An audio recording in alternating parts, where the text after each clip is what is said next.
Good morning. Turn the heater down. It's pointing right at me. All right. We will start at our standard 4 after. We'll let folks start joining. Got my water. I'm ready to go. And after this, lots of work in the farm. Busy, busy day today.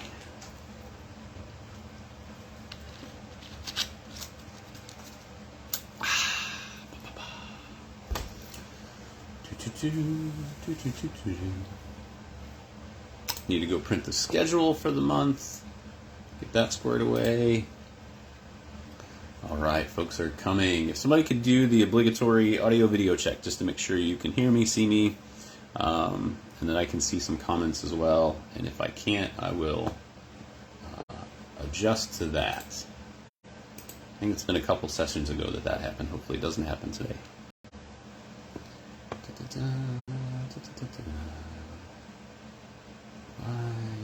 Where is the schedule?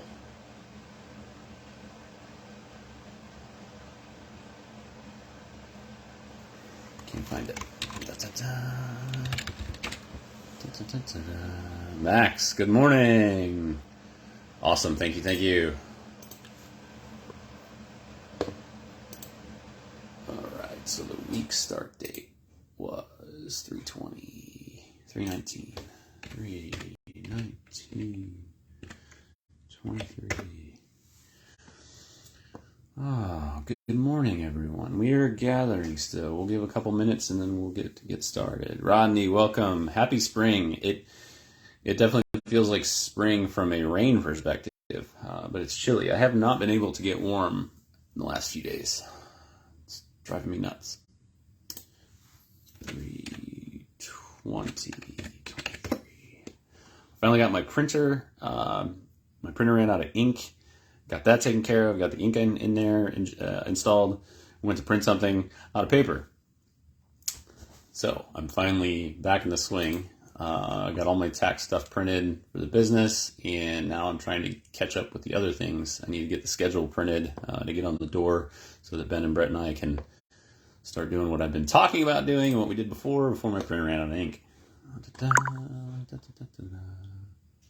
Get the page. Lee, hello from Slovenia. Good morning. Good evening, where you're at, maybe? I think. Steve, good morning. That's brother. All right. We'll hear a little printer background noise.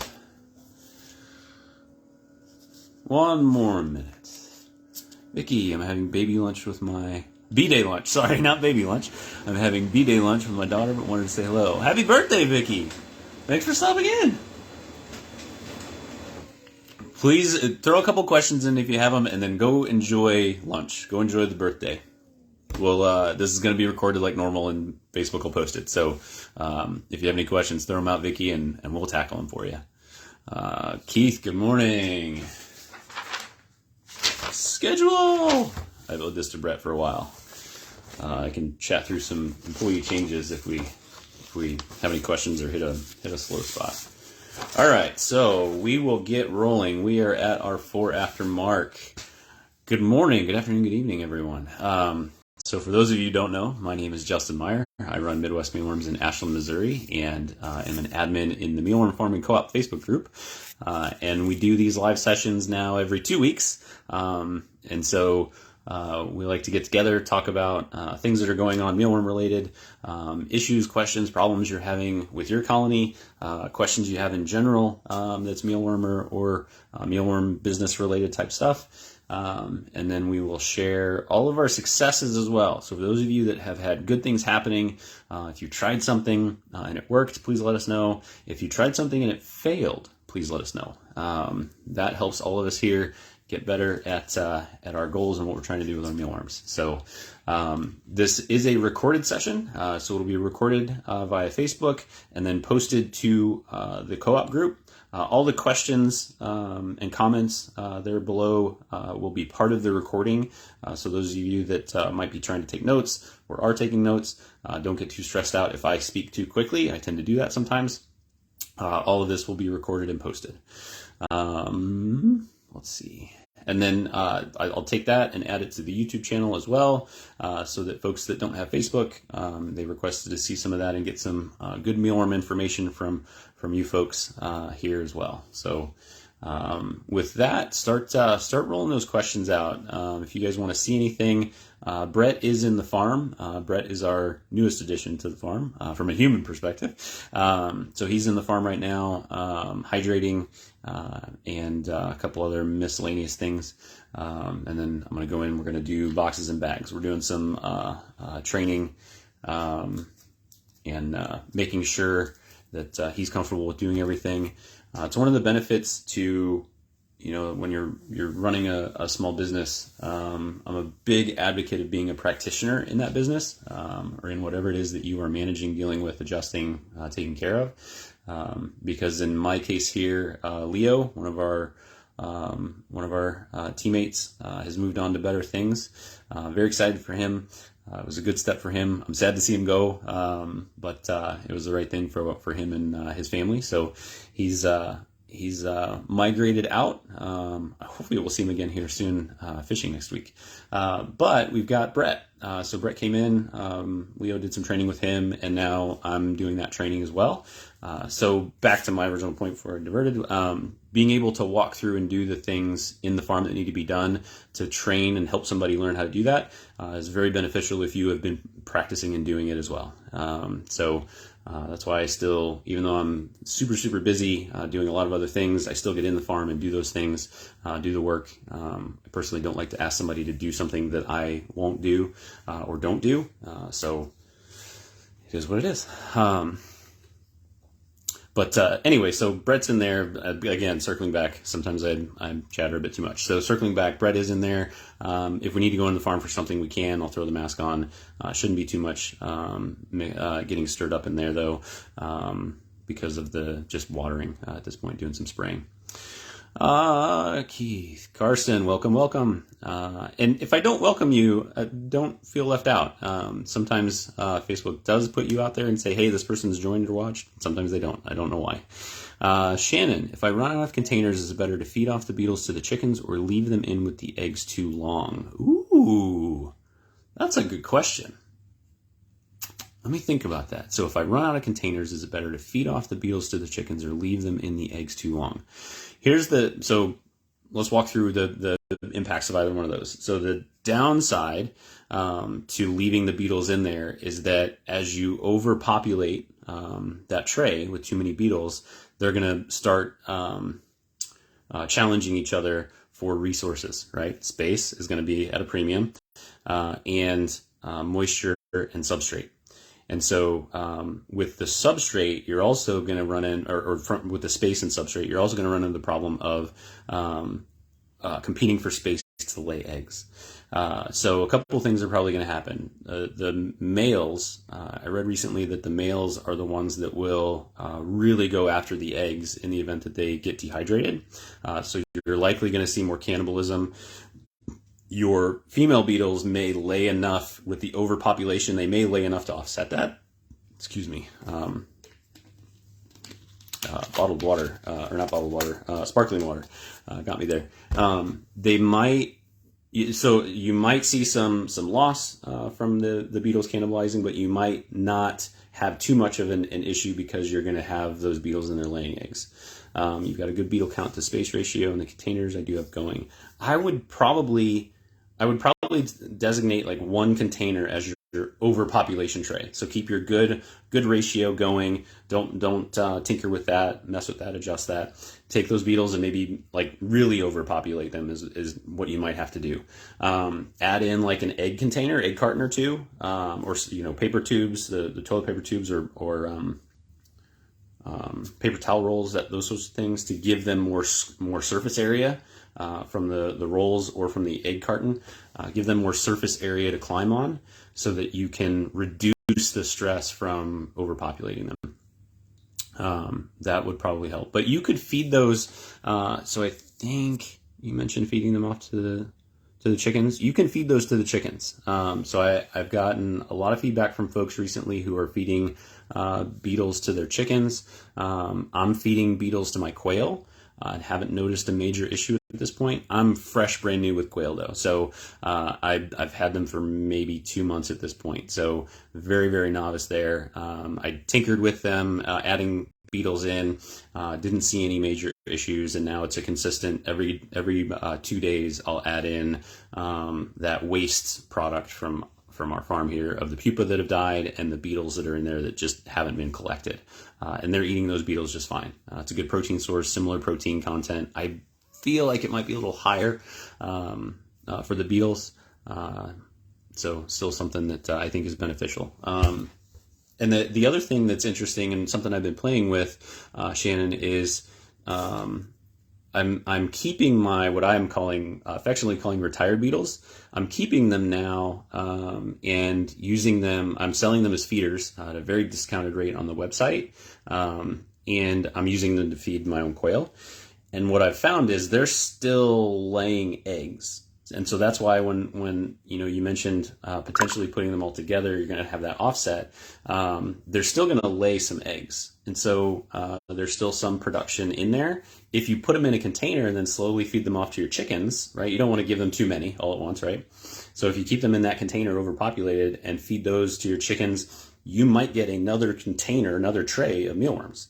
Downside there is that tray is going to then be taken for the next umpteen months, 2 months while they get bigger. So you may not be fixing your tray issue, your tray shortage, but could be a potential benefit. So really good question. I like that one. That's a good way to kick things off. Gets the brain going. Lucas, welcome. All right, so I am at Julie, and one thing I didn't mention at the start, if you throw a question or comment in and I seemingly ignore it, if I haven't gotten down to your question, so right now I'm at Julie Trudeau Mossberg. If you're below there, please be patient, I'll get there. We've got another 48 minutes, and I can go a little bit over. But I'll call that out as we're going along. If I skip over something, sometimes Facebook doesn't show me those comments, so tag me or re-comment, and then I will go back through this after it posts and make sure that I did tackle everything, and if not, respond to you.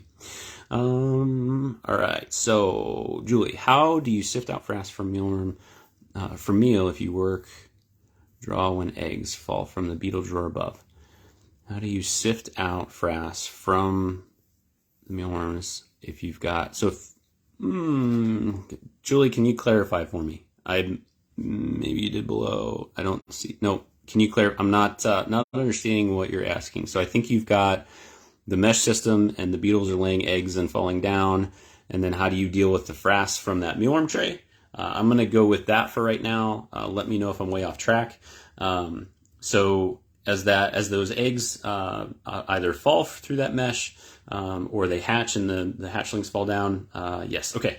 As those hatchlings fall down, so the first few instars or first few molts. So a mealworm will, after it hatches, it's going to go through what's called an instar, where it will shed its exoskeleton and then get bigger, right? Every insect does that.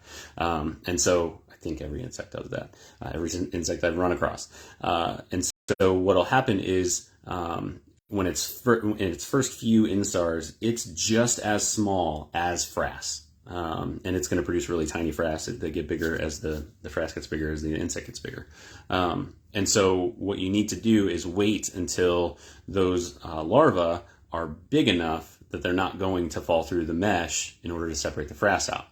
In a system where you've got your tray set up to where your beetles are constantly dropping eggs or hatchlings are constantly dropping in, you may have to at some point bite the bullet and go ahead and sift out the frass and lose the hatchlings that are in there, and just recognize that you'll have a potential gap. Like you may not even notice, depending on how your system's running. You might have a gap in 2 to 3-ish months of less available mealworms because you did that sift and got rid of a week's worth of beetles or a week's worth of hatchlings or something, right?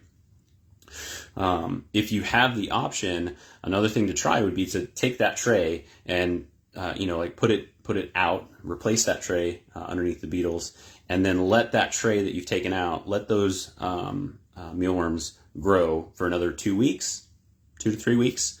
It depends on your environment conditions. If you've got optimal, I would say within 2 to 3 weeks. Aim for 3 to 4 if you want to be conservative and you have the space available to do that. And just let them grow and then sift your frass out.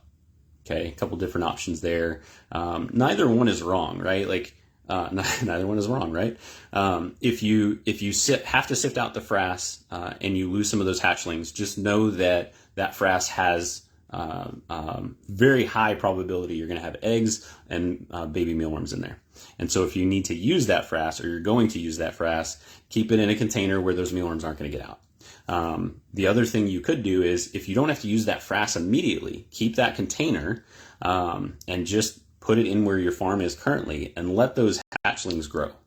People have, I think there was a post just yesterday or the day before where somebody had taken their frass, set it aside, and months later popped it open and there were large mealworms in there.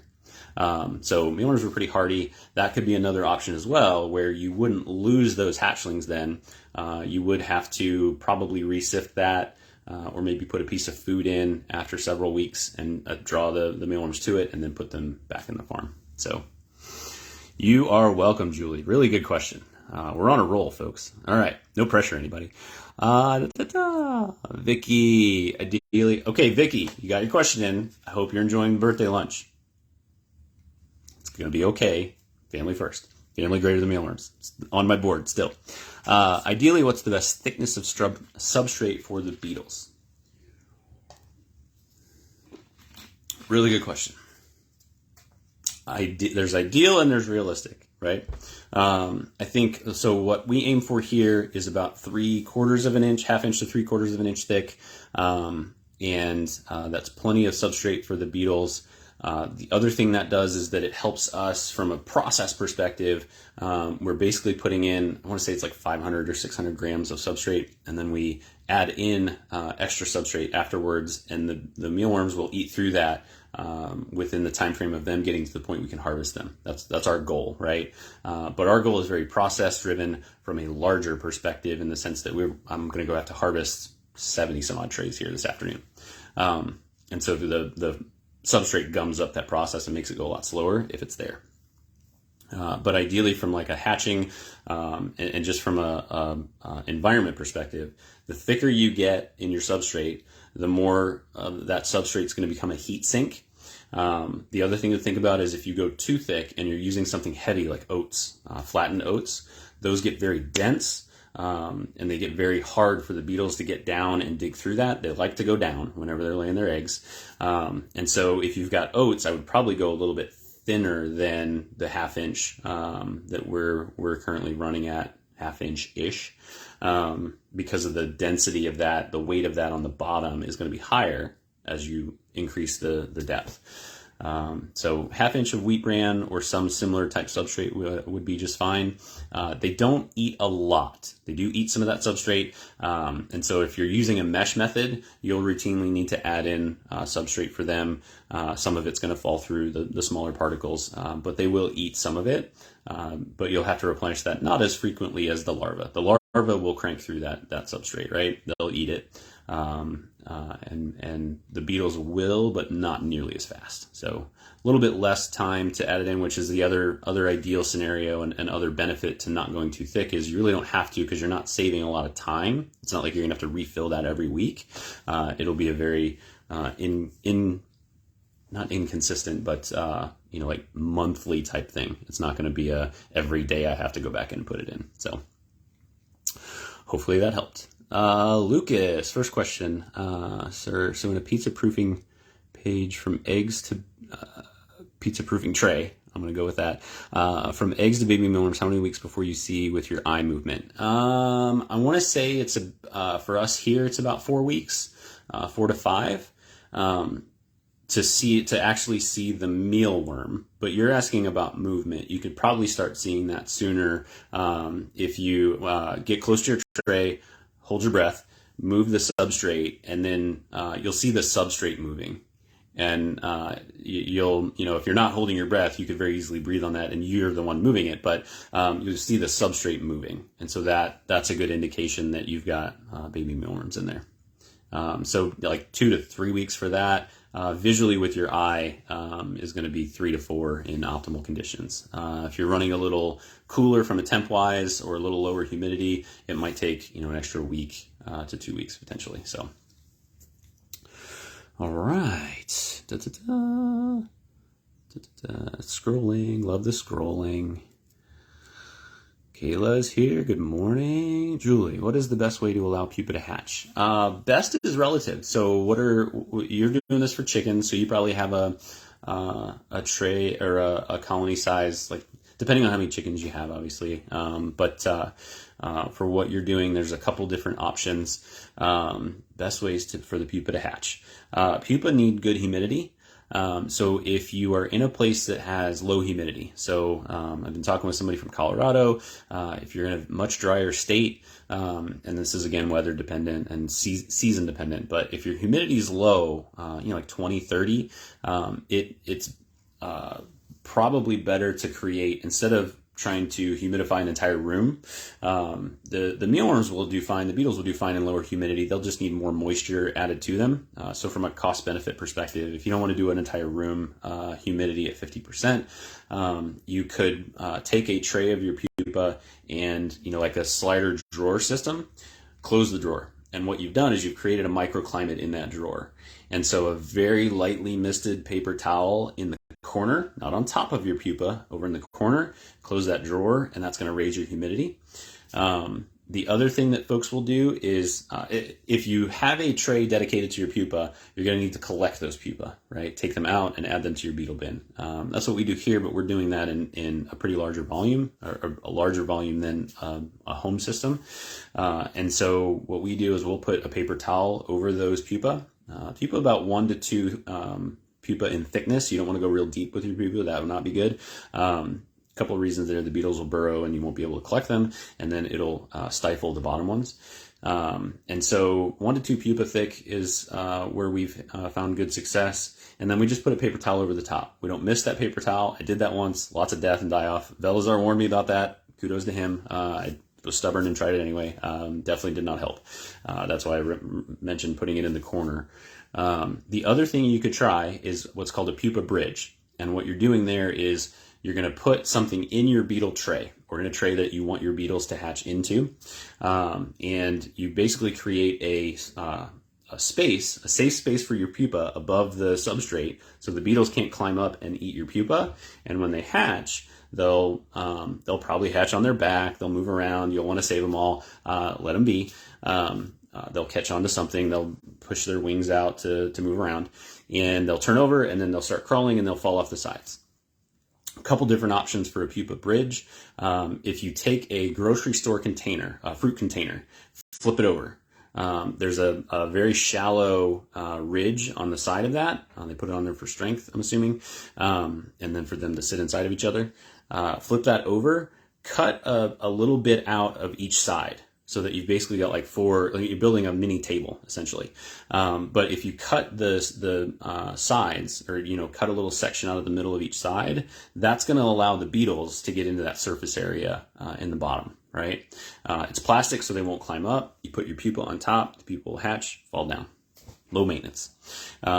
And then if similar scenario with the moisture, the humidity, if you put that in a tray or drawer and close it, you're creating your microclimate there. Beetles aren't going to be hurt by 50% humidity. It's better for them, better for the eggs. So win-win. Hopefully that helps worms or larvae eat the substrate. The worm and larva is the same thing. So there are 4 stages to the mealworm. The larva, which is the mealworm. Then there's the pupa, which is the middle stage. Think of like a chrysalis for a caterpillar to a butterfly. Most folks are familiar with that. And then, sorry, I just got a text there. Distracted me. So larva, pupa, beetle. So the pupa hatches into a beetle. That's the adult. You'll have male, female. At that point, you had a male, female before. The male, female will mate and then lay eggs. And eggs is the start of the cycle. So the eggs will sit there, and then they will hatch, and you start over again. So larva and worm or mealworm are equivalent, same stage. And they do eat substrate. So the larvae are the one, like they're eating that substrate because they are growing. Their goal is to pupate and turn into a beetle and keep things churning. And so the larvae eat a ton of substrate. They'll also eat less substrate if you supplement that or add in additional sources of nutrition. So if you're using like kitchen scraps, they'll eat through less of that substrate because they're getting nutrients from your kitchen scraps. Bell peppers, tomatoes, cucumbers.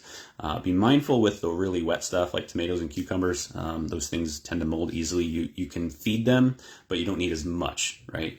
You'll throw in peppers or potatoes or carrots. You'll get used to that. And you throw in the same amount of tomatoes and they can't eat it fast enough and you get a mold issue. Vicky, you're still here. Just kidding. If it works for you, it works. I love it. Tristan's here. Welcome. There we go, Tristan. How do you make such happy mealworms? Swear they smile at me sometimes before I feed them off to the chickens. I have no idea. We listen to some good music. Maybe that's it. Depending on my mood, what the music is. I don't know. They do seem to be happy. From they move real well. They've got really good color, and they're just good mealworms. I don't know. I post everything that I do, Tristan. So whatever's happening, that's what's happening. Something's in there. Wally, good morning, sir. Had to set up some fruit flies. They fly. Steve, spray versus veggies. How much spray? How often? So spray versus veggies. The versus. Let's tackle that first. I don't see it as a versus. I see it as spraying is a tool, veggies are a tool. And what I think we need to think about is what's the best tool for your scenario. So what I would say to which one is best is what's best for you, right? I've used that before, but the versus is an interesting thing I haven't thought about yet. So spraying or veggies, either one work. So what I found is veggies for me, even when I was in the smaller farm. So when I had half the production I was doing, or I'm doing now, what I would do is I started with potatoes, and I would feed those, and it just seemed more finicky. It was harder to gauge how much to put in each tray, and what I found is it wasn't consistent enough, and it was causing, like, they wouldn't eat all the potatoes, they wouldn't eat all the things I was giving them, and then I had to sift it out anyway later. And then I stumbled across the water gel crystals, and those are much easier. A potato, if you're just buying potatoes to get potatoes, you'll have this, right? Like, that's an exaggeration. That's mean to the potato folks. They're different sizes, right? And so it's harder to be consistent with that, and it can get frustrating unless you start to be very precise around like weighing before you put in each tray, right? This is a lot of time. And so spray versus veggies, I started spraying because that is a very quick process, and it gets them the moisture they need, and they get the nutrition that they need from the wheat bran. It's an interesting question in the timing, because in the last few days I've had several conversations with folks around, would a mealworm that has a more varied diet be healthier and better, right? Air quotes around better there. Because for me, it wouldn't be better, because it would be a much higher cost to feed all of those different things. And not just a cost of buying that stuff, but the labor and the time it takes to do that. But at a smaller scale, it's a fantastic way to deal with food waste, right? Like your kitchen scraps go right in there. And so I think that what would be really interesting is to test the nutrient profile of like one of our mealworms, and then test one that's been eating a varied diet and see what the nutrient breakdown is. Is there a difference? Because like, I think there probably would be, but on the same thought process there, they'll eat styrofoam and survive and thrive and do just fine. So do they need that nutrition? And does it affect what's in them. I don't know the answer to that one. That'd be an interesting test to see. I don't know if anyone studied that. I bet somebody has. But from a, good versus, or spray versus veggie, or spray or veggie, the benefit to veggies is you're getting different nutrient profiles in there. And I've seen evidence where that's beneficial. So we did some playing around last year, I think, with different plant leaves. We fed comfrey. So I've got comfrey over in our small little orchard. So I got some comfrey leaves. And what we noticed is the first leaf we put in there, bam, they were all over it. Went wild. Second leaf, they ate it, but it was still there after 48 or 72 hours. The first one was gone in a day.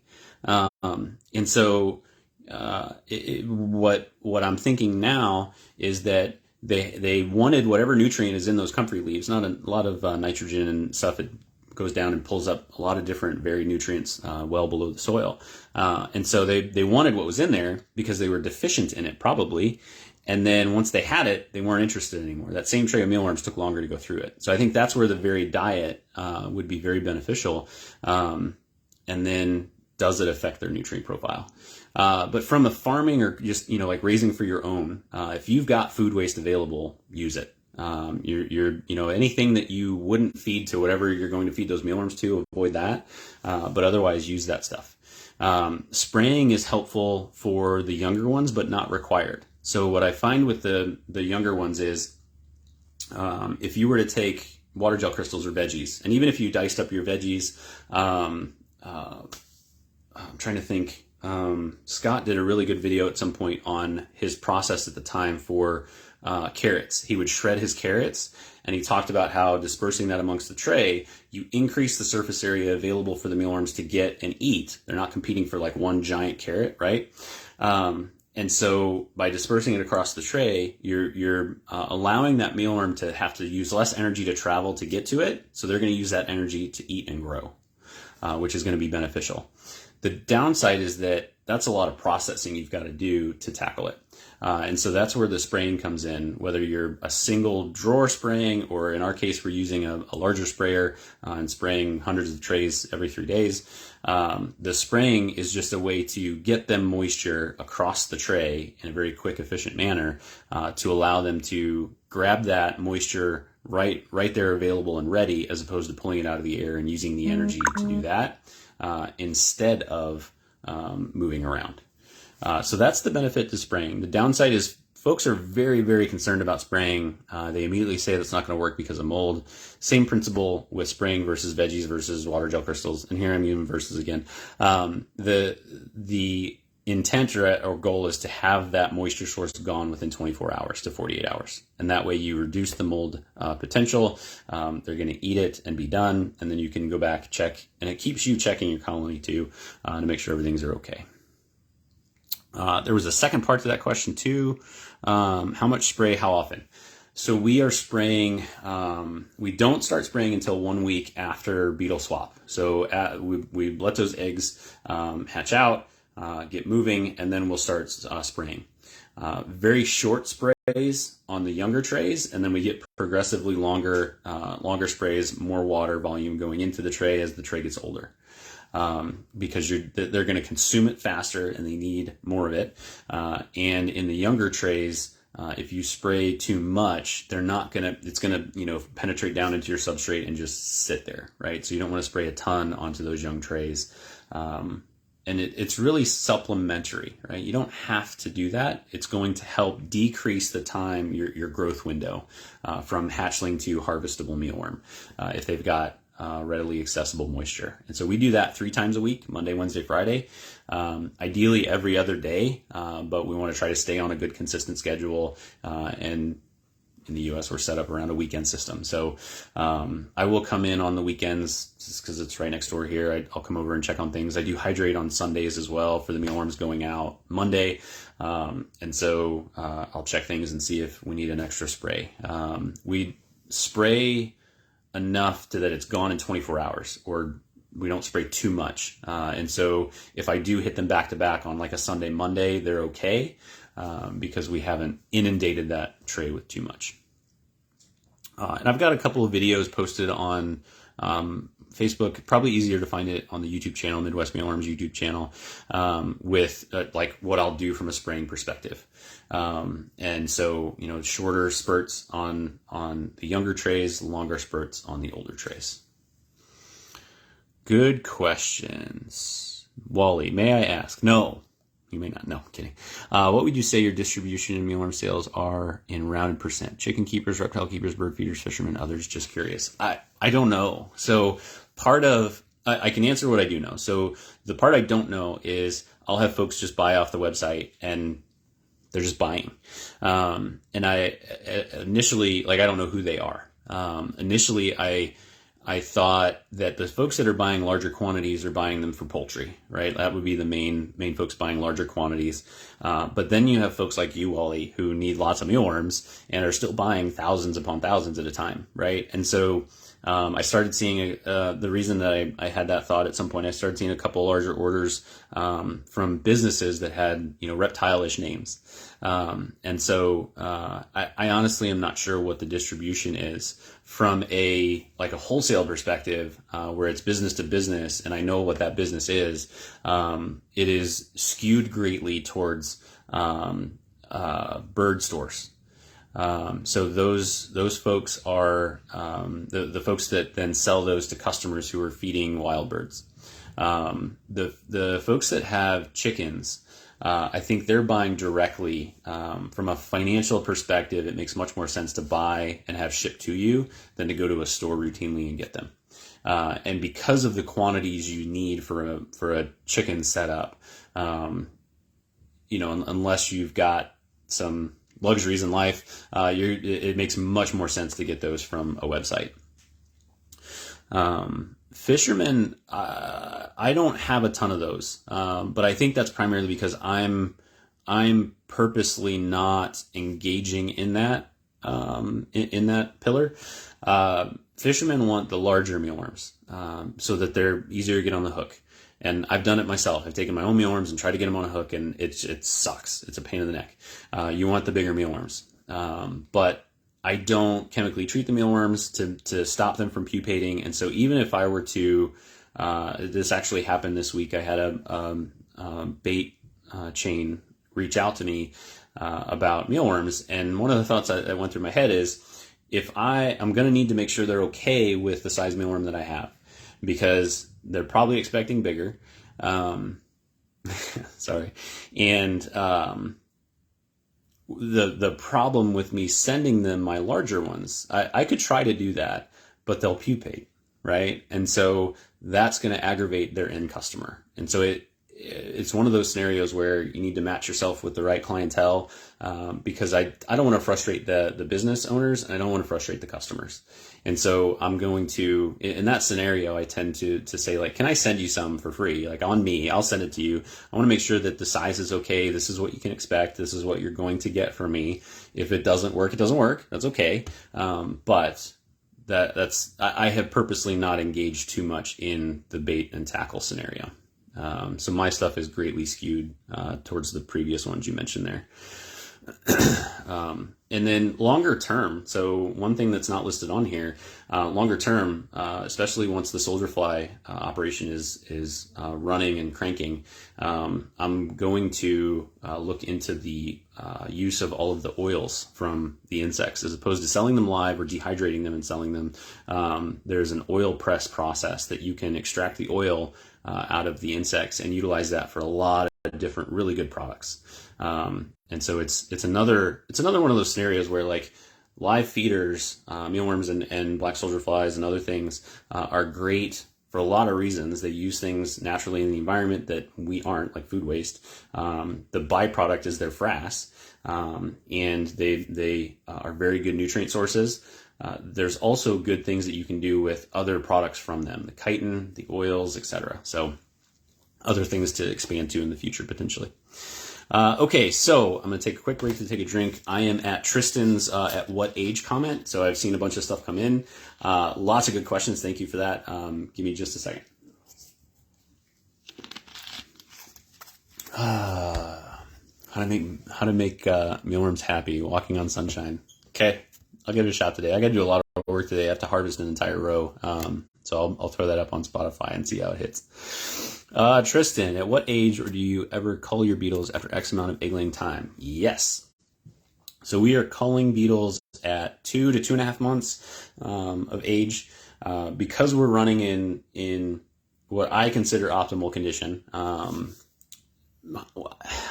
I pause there because warmer would be more optimal from a egg production perspective for the beetles and just the larvae in general, like 80 to 85. But that's not optimal to me because that's too much risk in the event that we have an air conditioning failure here. And with Missouri weather the way it is, I could go from 80 degrees to 100 degrees outside very quickly. I could go from 60 to 100 very quickly because of Missouri. And so I want that padded room, padded temperature space to account for that, to allow me to react and respond to that problem. So in our scenario here, we are removing beetles at the age of 2 to 2.5 months, depending on our schedule of when we do the beetle swap, and when that tray has been created. We're creating trays all throughout the week, so it might get created on a Friday, and if beetle swap falls on a Wednesday and it hasn't hit that, I guess maybe 8 to 9 weeks is a better way to look at it instead of 2 to 2.5 months, 8 to 9 weeks. If it hasn't hit that time frame yet, we'll let it sit for another week. We'll let it be. But that's our time frame for culling them. And then what I'm finding, I've had a couple people challenge that in the past, and say that they're continuing to see production from beetles at an older age.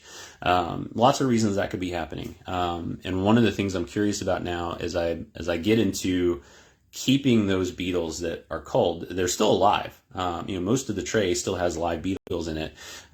They have just laid a large percentage, 90 to 95% of their eggs have already been laid from the female perspective.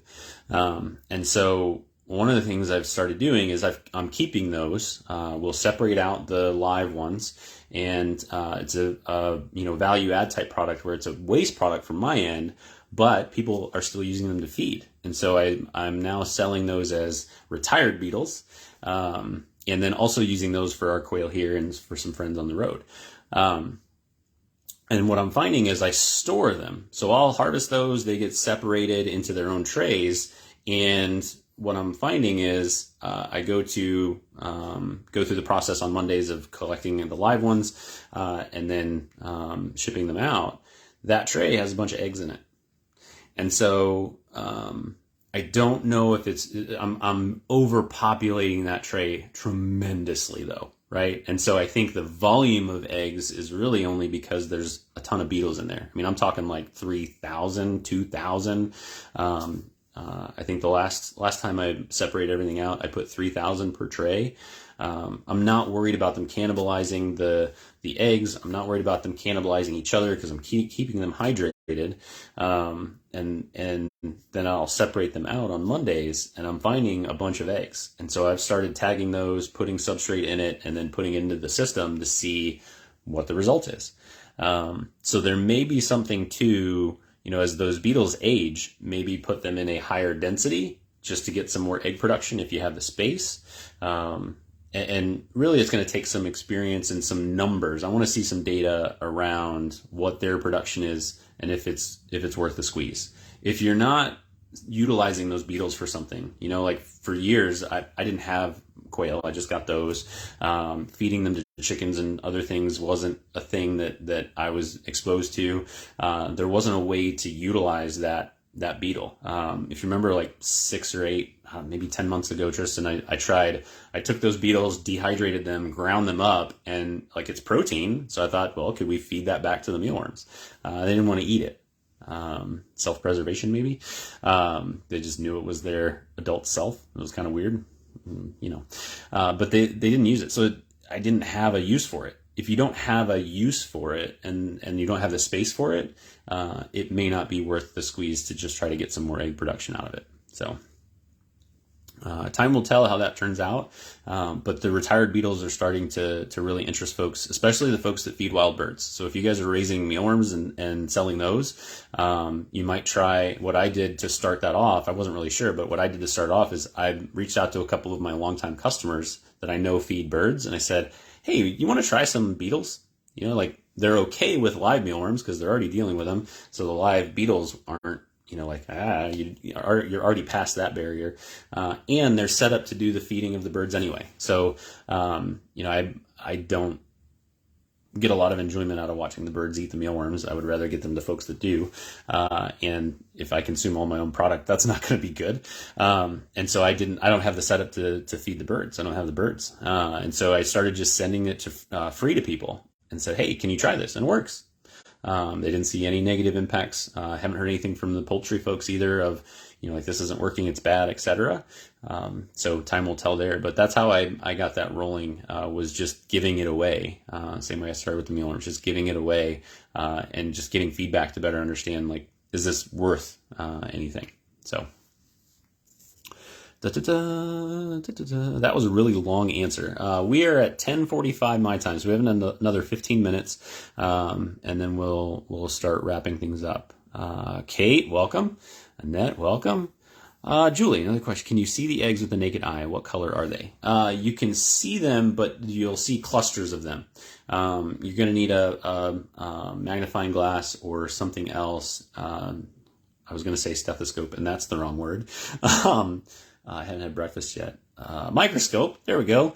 You're going to need one of those to really see the detail of it, but you can, some phones actually have really good cameras now that when you zoom in, they're not super blurry and terrible on something very tiny. So you could try that to see it. The color is going to be like an off-whitish, I think is the most common color I've seen. I haven't seen anything. I don't think there's variances like with different quail species, or even within the same quail flock, you'll have variances there a little bit. I think that for the most part, they all look the same from the mealworm beetle. Really good questions. Julie, you're on a roll today. I love it. I'm glad you came. I'm glad everybody's here. All right, so I think I'm down at the bottom of all the comments. Mary, welcome. If anybody has anything, please go ahead and throw that out. Quick update on the soldier fly. So I did get some in yesterday. I've started collecting food waste from my local area here. I've engaged the city administration about starting a food recycling program, so they're fine with it. Just business application, right? Has to get approved. Make sure I'm not some crazy person. Go through the process. I already have all the business stuff set up, so paying taxes and whatnot. I'll collect those taxes and then remit them. So next step is to continue building that out.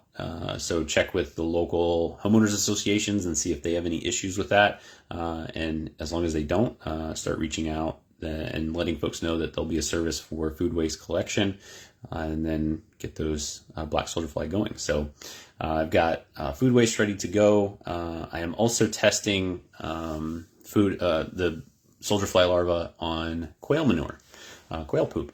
There was an article in LinkedIn, or on LinkedIn, sorry, recently. Mana Insect posted it, and it had to do with feeding poultry manure to soldier fly, and they eat it, they thrive, they did great. So I'm going to see if that's true or not, because I have quail now.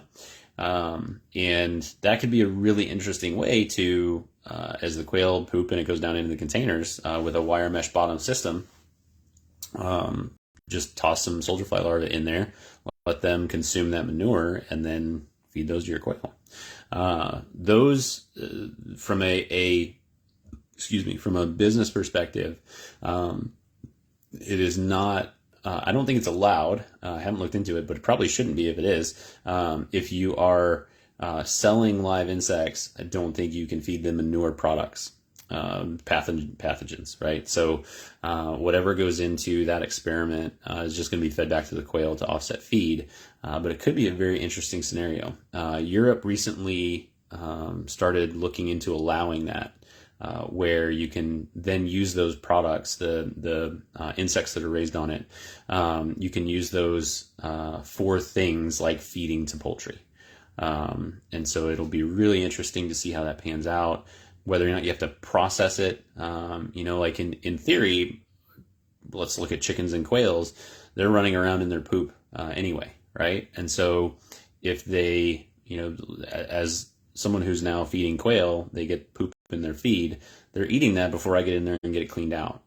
They're at least exposed to it. And so the testing of feeding those insects that have been raised on their manure will be really interesting to see. Are there negative impacts to that? What's the pros and cons, etc. So I'm just playing with it to see if they'll eat it, and then go from there. So I'll get some posts up about that here soon.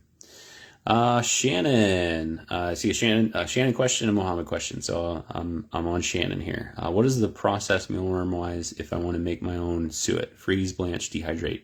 I honestly am not sure, but I'm gonna need to look into this because one of the things that I'm curious about doing, Shannon, is utilizing the dead pupa and beetles that don't get collected during our beetle collection process. I've been feeding that to my quail. Like I'll just take handfuls of it, put it in one of their feeders, and they're eating it. And I notice a substantial difference in the amount of feed that they eat when they do that.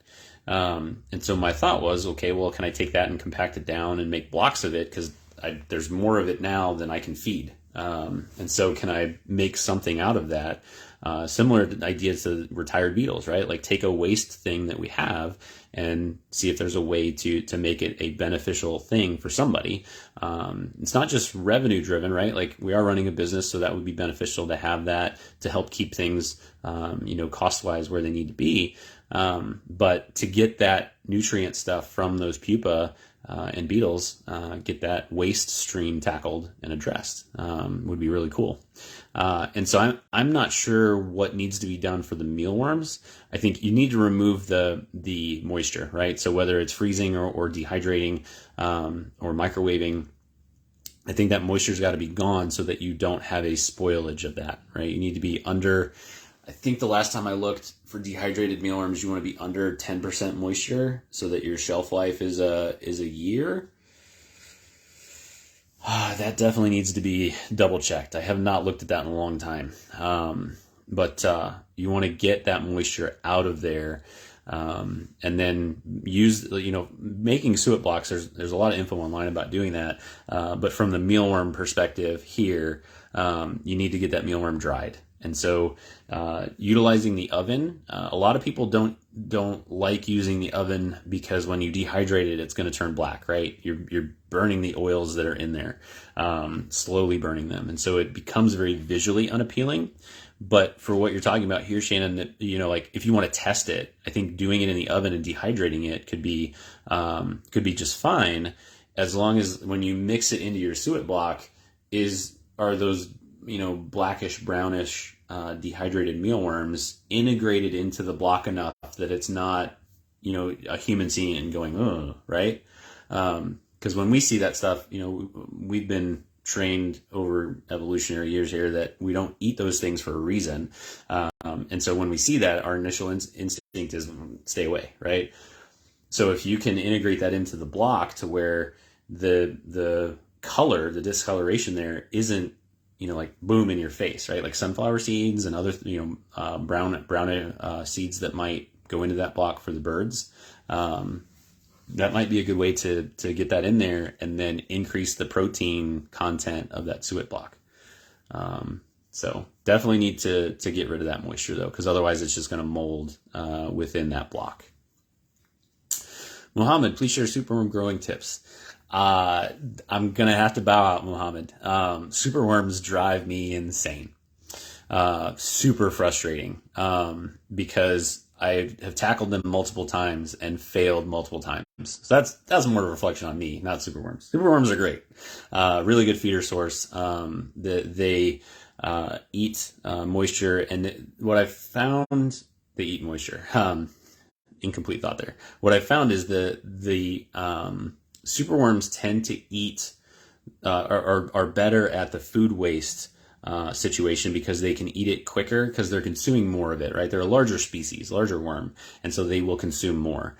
And so they were much better at, when I was feeding food waste, they were much better at tackling my kitchen scraps than the mealworms. Mealworms, you have to have more volume in order for, like in a 2-person home, you're going to need more mealworms to tackle your food waste than you do superworms. So there's that benefit to the superworms, but they are highly contagious is not the right word. They are highly prone to diseases.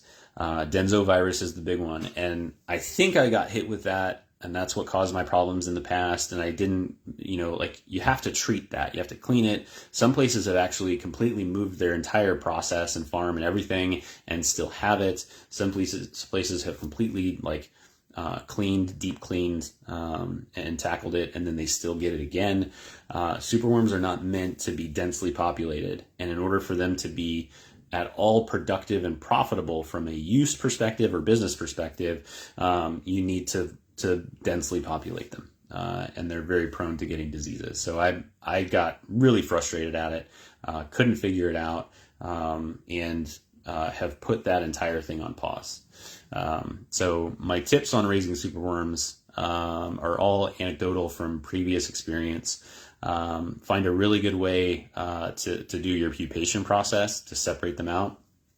The latest thing I tested was prescription pill bottles, because they were nice and tall and skinny, like 3/4 of an inch around, 5/8, something like that. And I was able to get a ton of them into a single tray, and get a lot of them into a small area and still separate them. So unfortunately, I don't have more info than that, Mohammed. I'm sorry. Maybe in the future. My focus right now is the mealworms and getting that expanded. We just got 340 more trays. Those are going into the system. The inventory on the website is lower as a result. So I apologize if anybody's frustrated about that.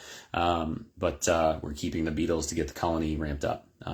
Soldier fly are the other priority. So once those two things are off and running, dubias are probably next, and then maybe superworms.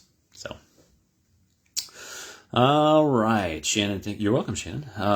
Quick time check. We got 4 minutes left, and I can probably go a little bit older. I'll get older, hopefully, and go a little bit over. Donna, to make the superworms pupate, do I have to separate them into cups of their own, and do I still feed them and add moisture if that's the case? Yes to the separation, no to the feeding. If you feed them, they will just stay for longer. They may still pupate, but it's going to take exorbitantly longer. So separate them apart from each other. They have a pheromone that when they're rubbing against each other, in a good, consistent manner. And what I mean by that is typically you put a ton of superworms in a container, put the brand or substrate in there, and they're touching each other all the time. But there are situations where if you don't populate them so densely, as long as that density is very low, they will pupate in trays together. But super low density, and again, it is not as consistent or controllable when you're doing the feeder farmer perspective.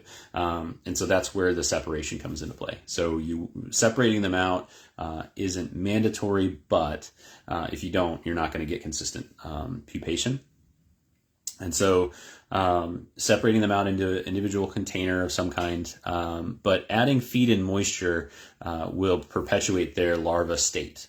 So what I did at the time when I was reproducing them, I would feed them consistently for 3 to 4 days, make sure they had moisture available every day. Before that, it was a Monday, Wednesday, Friday scenario. And even with the supers we have now that I keep just for the local customers, every Monday, Wednesday, Friday, I'll give them food. But before I would separate them for pupation, I would feed them for 3 to 4 days solid to make sure they had available moisture, available substrate to eat, and then I would separate them. And once they're separated in whatever type of container you want to use, no food, no moisture, let them sit for 2 weeks. At the 2-week mark, that was where I started to see much more die-off if they stayed there. You'll have some that will die. Natural death is a thing. You'll have some that'll happen in that 2 weeks. But for the most part, they'll either pupate or they'll just stay in their larva form. At the 2-week mark, anything that's not pupated, put that back into your colony, get them fed, let them keep growing. They just weren't ready. Take your pupa, set those aside, do a similar thing, keep them away from larvae and beetles because they'll cannibalize. And the dead ones just get recycled into whatever it is that you can do with your dead ones. Excuse me. So there were a few tips there as I started going through what I used to do. I forgot about a couple of those things, Mohammed. Maybe that was helpful. You're welcome. You're welcome. Awesome. All right. Well, we are about 1 minute away. No pressure to anybody, but if you have any questions, start throwing them out there. I'll do my wrap up just in case anyone needs to get rolling. But if I see something come through, I'll tackle that after this. So all of this will be posted. Facebook needs to go through the process of checking it to make sure we haven't done anything bad. And then it'll get posted to the co-op page, so you can go back and reference it. We'll do another one of these in 2 weeks, different day, different time, just to mix things up and give other folks an opportunity to join as well.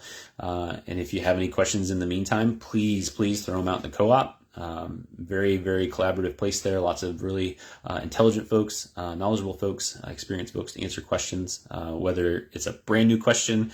If you are worried about posting it, we do allow anonymous posts. We review every single one of those to make sure that it's a valid post. But if you would like to do that and do it anonymously, you can. It just won't be an instant post. Or feel free to reach out to myself, Scott, or Max in the co-op group.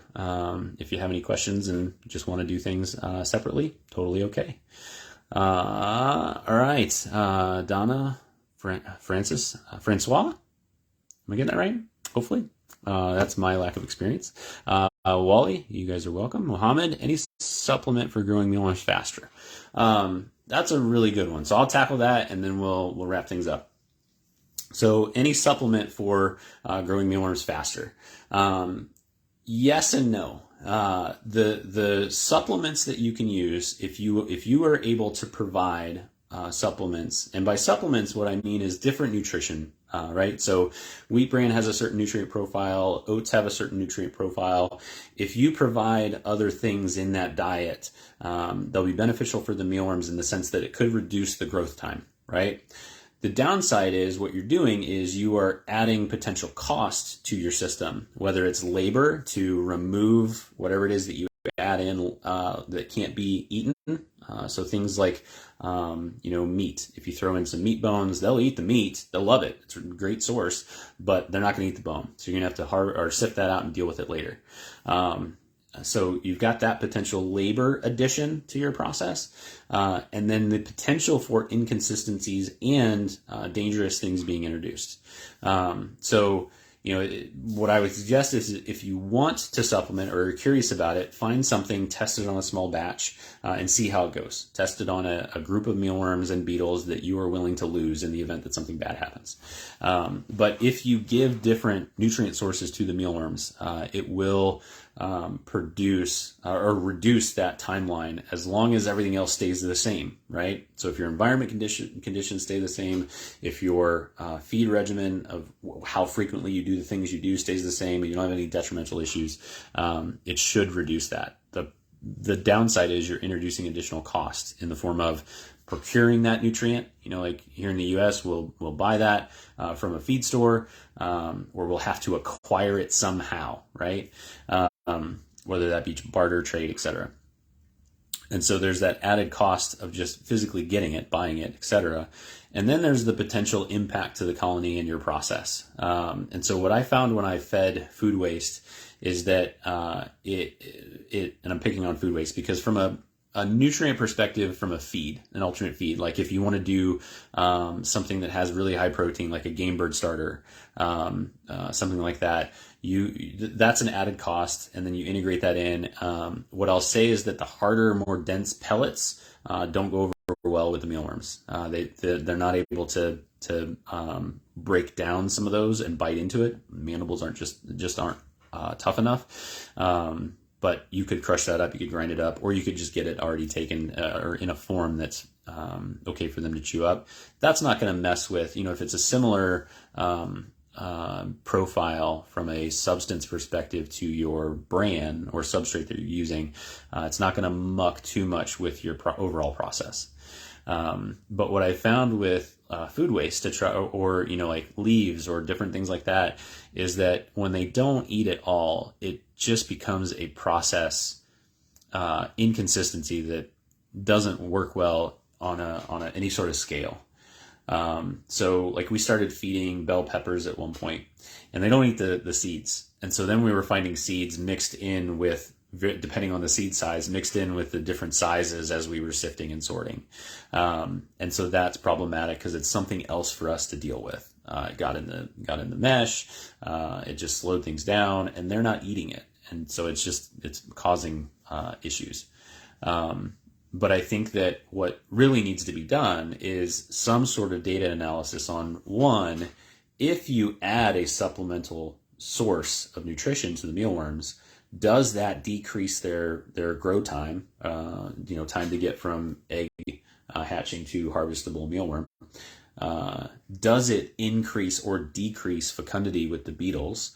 Does it increase survivability rate with the pupa? And all of those data points need to be collected because then that will potentially offset your costs, right? If you're able to keep more pupa alive, you don't have to hold back as many pupa in order to turn to beetles to keep your colony going, and you can then sell those, right? Same thing with the beetle fecundity. If they are laying more eggs because they are more, nutrient dense as a result of the added cost, that could be worth, juice could be worth the squeeze there. And then the other thing to factor in is if that larva from hatching to harvestable mealworm, if that timeline can be condensed, if you can go from, like, we're at about 9 to 10 weeks now, if we could get that down to 7 to 8 weeks, we will produce more in the 52 weeks of the year. We'll turn more, right? But I would also challenge, is that a better mealworm? Is that, that goes back to one of the previous things for this one, Mohammed, a topic in this call, is the nutrient profile for that mealworm different, better or worse? And so I think a lot of that data needs to be collected and analyzed to really, convince me that adding that stuff in is worth it.